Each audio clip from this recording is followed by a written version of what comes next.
ماروك أخبار يومية. السلام عليكم ورحمة الله. شهد إقليم شيشاوا زوال أمس الأحد 19 أبريل حادثة سير مأساوية على الطريق الوطنية رقم 8، وتحديدا على مستوى المقطع الرابط بين شيشاوا والمزوضية بمنطقة عين البيضاء التابعة لجماعة المزوضية.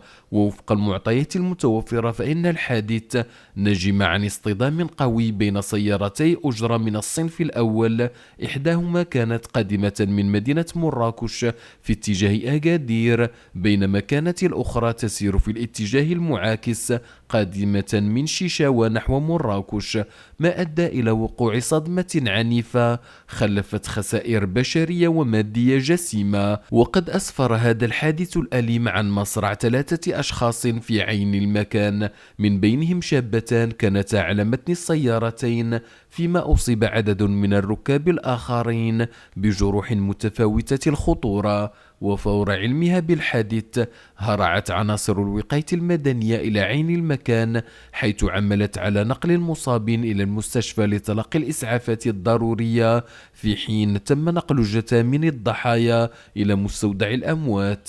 ومن جهتها فتحت عناصر الدرك الملكي تحقيقا تحت إشراف النيابة العامة المختصة، وذلك للكشف عن ظروف وملابسات هذه الفاجعة وتحديد المسؤولية القانونية المرتبطة بها.